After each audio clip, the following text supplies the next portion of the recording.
So after being at International Builder Show, coming back to Texas, is there a difference in styles? Well, I think the beautiful part about Nebraska Furniture Mart is you have all types of styles. So you're going to see contemporary here. You will see a lot of transitional. Okay.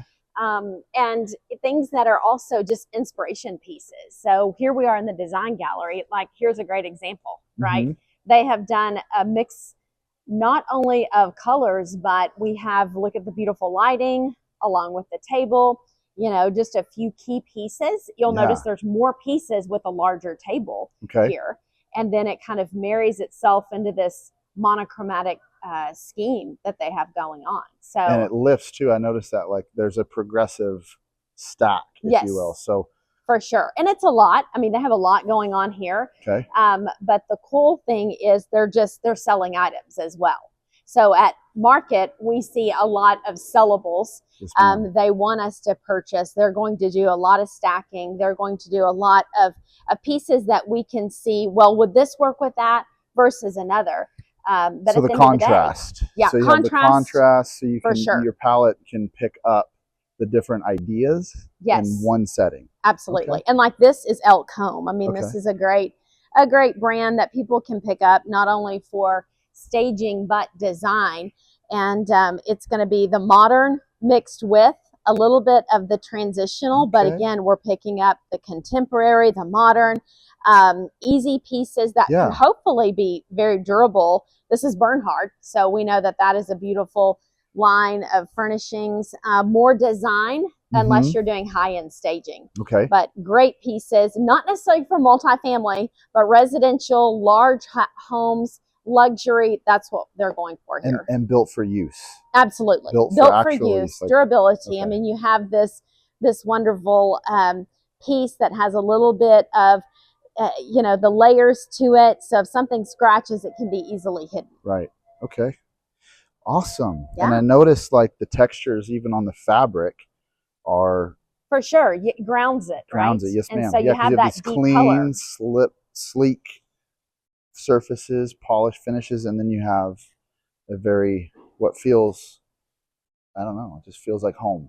Absolutely. And someone would definitely, like, for a stage, right, you got to think about this piece transitioning property to property. Can we do some type of, you know, covering on this when it comes to the you know, fabric protectors, things that are going to be able to make this piece do longevity in your listings as it transitions. And of course, if you're living too, you know, you want to look at something that, can we do a Scotch guard on this? And maybe you rinse and repeat several times during that transition of it in your property. So when you're using fabrics then versus like a solid or a leather or a pleather, when you have a fabric that can absorb different materials, you want to use Scotch guard? Yeah, Scotch guard would work. Any type of fabric protector is great. You know, you just don't want it to color that fabric and it be something that just stays and keeps it durable. Same thing with your rug. You know, the rug and the fabric.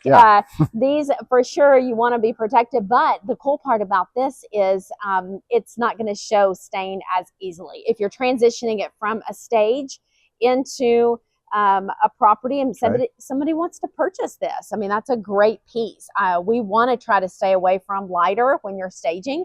However, we know that that's what's in style right now. So is it important to contrast? This is something I'm noticing. We have a lot of light pieces and then we have a dark floor covering. Right. It's actually like deep. Well, you can imagine browns what would happen if this looked super light. You know, it's just too much. It would be too much. We need a little bit of that contrast like we talked about. So we can have some color on the table, we can have it in the rug. You can't really necessarily control paint and wall color, but pull it out in your artwork as well. Okay. And is it crucial when you're setting that up, the feel, the effect of it? How important is it that the fabric on your chair contrasts the fabric on your floor? is it okay if they're close in the same family, or You know, should it they depends. always? I think coordination is what you're looking for, because we do have the lighter colors in the rug that's going to coordinate. Okay. So we want contrast, coordination. We don't necessarily want the same color all over. You know, that's boring to people. Okay. So let's have a little bit of the differentiator that can come out, that we can pull it out in the artwork, the area rugs, some of the accent pillows, those type things. But your solids, your standards are there that can be timeless. Okay. So how much of that is a function of a learned skill or a learned eye, or it's that creative instinct that somebody either has? Both. Or it's both? It's both. I think you are born with creativity, and then your experiences are what make it. You know, so staging and styling a property is like staging or styling yourself. You know, you're selecting clothes. You have jewelry, you have accents that are going on. So sometimes people literally will hire a designer or a stager based on their presentation of themselves. Can they coordinate colors? Can they show a little bit of a differentiator and style and the mixes? That's something that people will immediately say, yes, I trust you, or no, let's go a different path. Let's go a different direction. Yes. Okay. Love it. Wow. Thank you. This is amazing.